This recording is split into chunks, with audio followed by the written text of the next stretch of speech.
America's streets look like a war zone.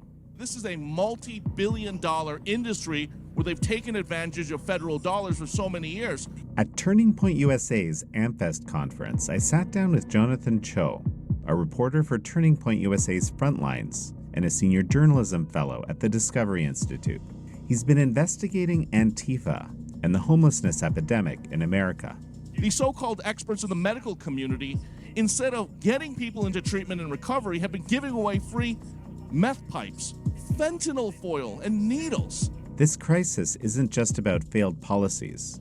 It's about who benefits from the chaos, Choe argues. The homeless are being used.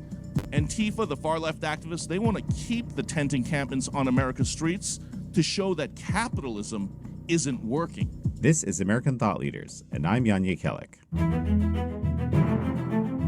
Jonathan Choe, such a pleasure to have you on American Thought Leaders. Hey, thanks. This has been a dynamic week so far here at AmFest, so I'm excited to be here. Well, so last time I saw you, I think you were at a round table with the president talking about Antifa. What has come of that, of this focus of Antifa and this apparent designation of Antifa as a domestic terror organization? Well, swift prosecution and some arrests, and obviously we want to see more, but, most recently there were 4 people arrested in Texas. They were allegedly trying to plant bombs around an ICE facility, so, that was, in my opinion, influenced by this theme of Antifa now, finally in the national consciousness. And, these folks are saying they're not part of Antifa, but obviously the telltale signs are there. And when it comes to, I think this consciousness around Antifa being real, because of course we're always told it's not an organization or whatever.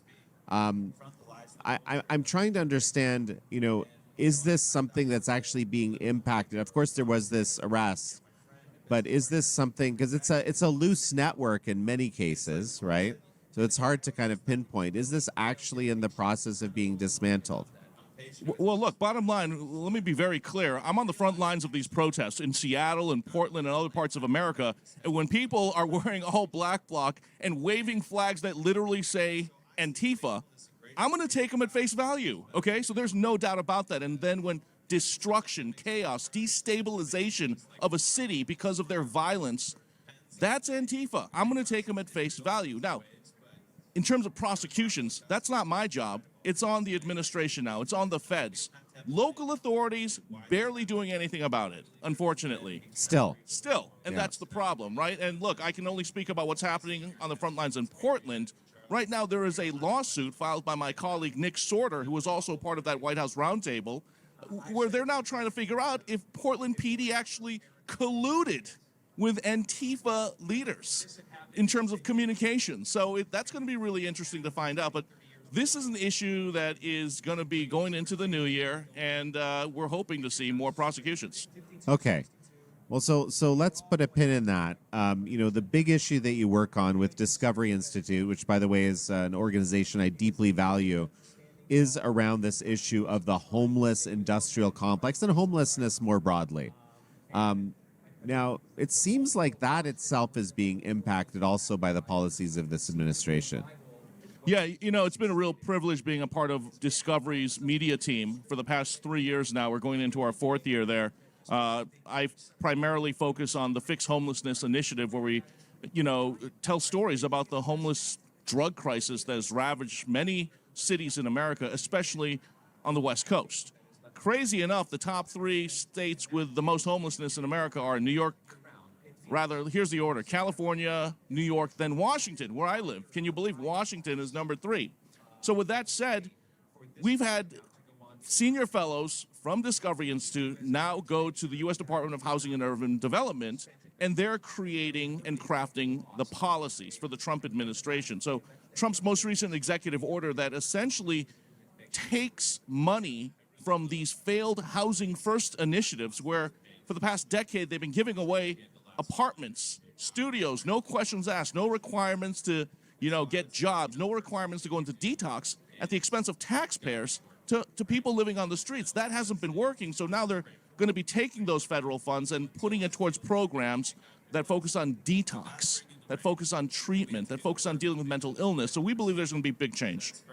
So, I mean, I think a key operative term here is accountability, right? There has to be some kind of accountability relationship. Is that right? Right. So the accountability is going to be really simple as far as I know. These nonprofits, the cities, the states that have been receiving federal funds to deal with the homeless crisis on the streets, when they apply now for these federal grants to fund their programs, they're going to have to prove and show that their programs are now geared towards treatment and recovery first. Again, instead of just giving away apartments and studios under their failed Housing First program. Okay. Are there case studies now where something has changed, something is working? Well, it's so new. It hasn't even been a year since Trump's executive order's been put out. But we're hearing anecdotally, and I can speak for what's happening in places like San Francisco, Seattle, Portland, these nonprofits under the so-called homeless industrial complex, they're running around like their hair's on fire right now because they're being forced to pivot. Now, obviously, what they're going to do is they're not going to go away. This is a multi-billion-dollar industry where they've taken advantage of federal dollars for so many years. So in some cases, they're simply trying to change the language and say, hey, we've always been about detox and recovery. But again, the proof is going to be in their programs when they apply. What will it really look like? Here's the other piece that's happening. A lot of these cities and states, like Washington, for example, they're suing the Trump administration. California is doing this as well. And they're fear-mongering. They're going to say all these people living in these Housing First apartments, permanent supportive housing, are going to be forced onto the streets. That's not going to happen. Now, of course, when you press the leaders, the CEO of these nonprofits making more than $400K a year, and you say, okay, hey, will you take a pay cut then? Mum, silence.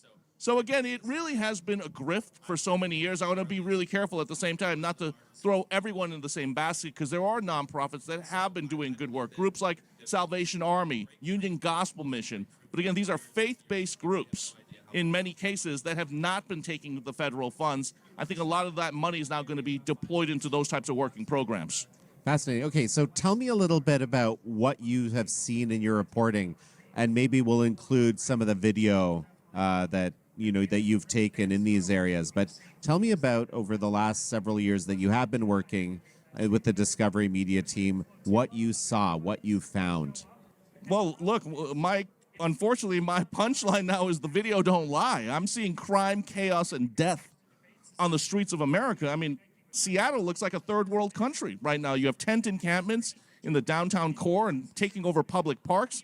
San Francisco, Portland, Los Angeles, even worse. So there truly is a crisis on the streets, but it's been the wrong public policies and the wrong approaches that have essentially enabled this problem to spiral out of control. So right now, we are in a rinse-repeat cycle. I believe out of all the four cities that I mentioned, I call them the four horsemen of the apocalypse, San Francisco probably will turn around much quicker than the other cities that I just mentioned, because they have a mayor in Daniel Lurie who is focused on treatment first. He publicly has acknowledged that Housing First is failing.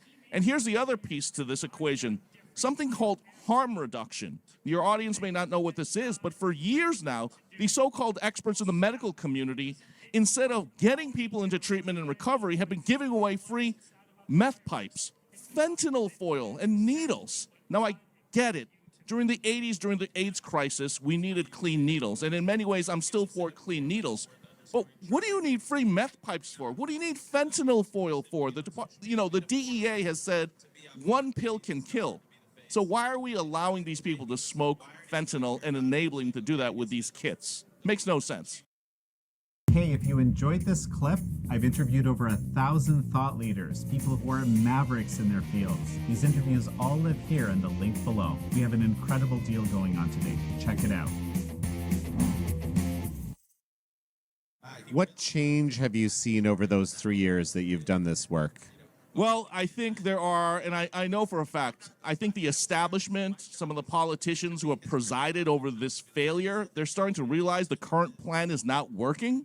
So to double down on this would be foolish. But I think the biggest change has been the independent journalists like myself, people at Discovery Institute, who have now been spotlighting this narrative, that's this story about America's homeless crisis, it's been ignored for so long that we've now been able to show the counter narrative, right? For example, I worked in corporate media for 20 plus years. And whenever we would cover homelessness on the streets, it would be during Thanksgiving. We'd go to the shelters or the people volunteering at the soup kitchens, and we would all feel good. But nobody would get into the root causes. So the few outlets that did cover this crisis would be sort of the more left-leaning NPRs of the world. And when they brought their experts on, the experts would always say when they would be asked, how do you solve homelessness? What are the root causes? They would always say, build more housing. But what they would never get into was the other side. And that's the Research Discovery Institute has been bringing now to the national conversation. The root causes, the data clearly now shows it's drug addiction, mental illness, and broken relationships. Unfortunately, a lot of the public policy has not been able to address those three issues. So, of course, it takes time to affect change, even as there's these changes in policy or rules that are being implemented from the HUD side of things. You said that the nonprofits are concerned, or they're trying to pivot very quickly. They're pushing back. They're pushing back. Absolutely. They're saying they don't want the policy. They want to stick with what was before. Of course, because they're making billions of dollars. Their cash cow is about to be crippled and disrupted. Well, I mean, couldn't they just do the new thing and also take the money? They could, but behind a lot of this is a dangerous far-left ideology. And that's the piece that a lot of people have not been able to get into. We've looked into it, and what I've found in my own personal reporting is that you have the far-left progressives who have been captured almost by a religion, and that has infiltrated and seeped into the homeless nonprofit space. And this is what I talked about, getting back to the White House roundtable.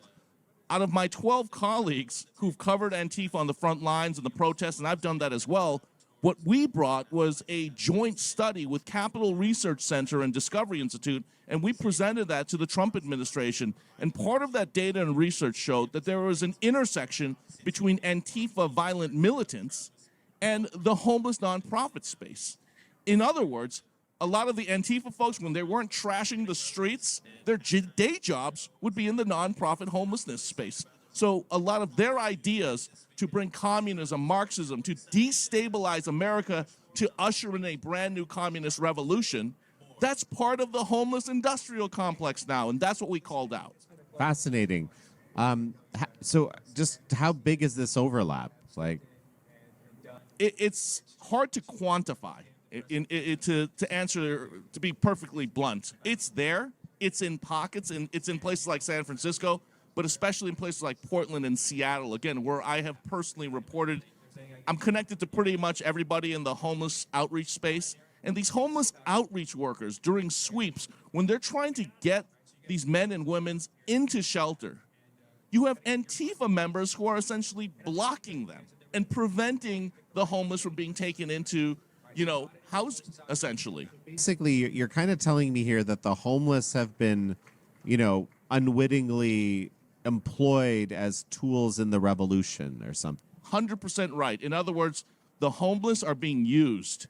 Antifa, the far-left activists, they want to keep the tent encampments on America's streets to show that capitalism isn't working. So they are literally, in some cases, setting up encampments. I mean, go online right now, what's happening real time in Seattle. In front of Starbucks HQ, there are numerous encampments now set up. Now, in that situation, they're trying to get a new union deal, okay? And they're trying to get more money for their workers.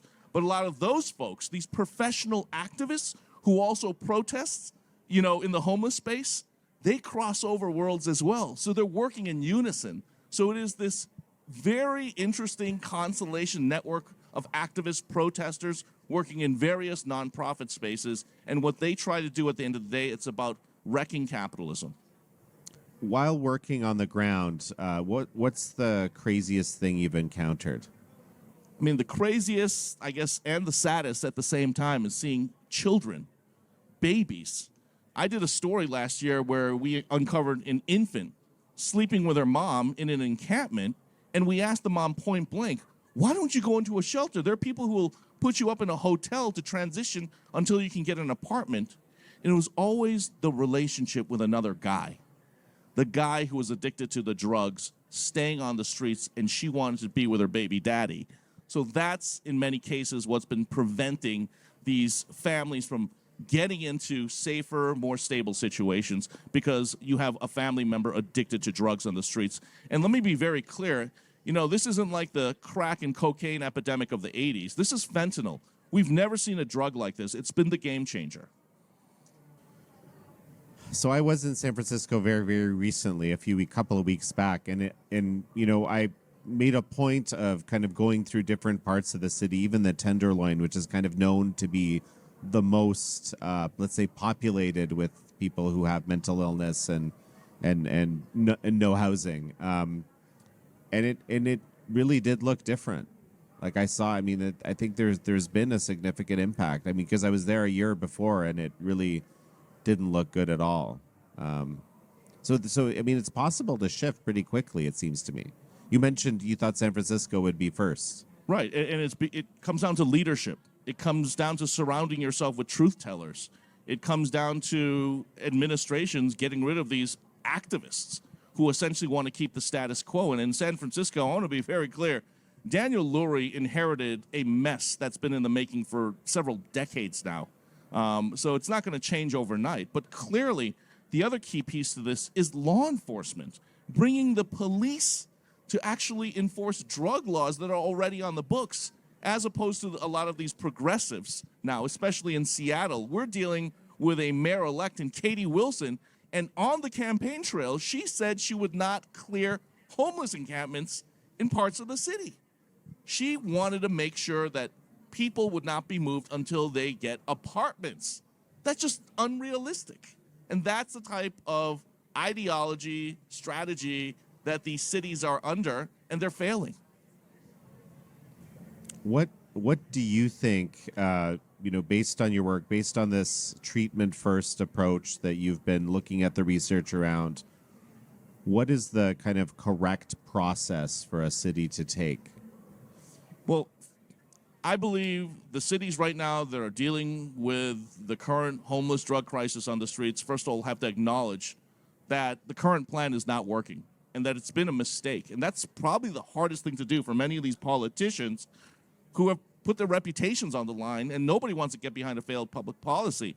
But again, I think San Francisco has been a great example, a brand new mayor coming in Daniel Lurie saying, we've made a mistake, this isn't working, we have to do better, and we have to save lives. And he's made a commitment to that. That's one of his top pillars. And until other politicians and leaders take that courageous step, we're going to see the same cycle continuing on. And when the mistake is housing first. Housing first. This has been tried now, and let me be very clear. It's not like housing first has only been tried for a few years. It's been tried for more than a decade. It started under, Bush #2 at the tail end in the Obama administration. President Obama said unsheltered homelessness under housing first would end within a decade.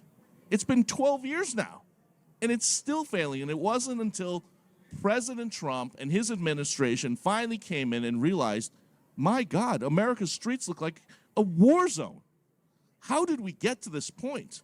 So it takes, again, courageous leadership, risk-taking, and a willingness to go against the status quo, to be a contrarian, to really get out of this mess.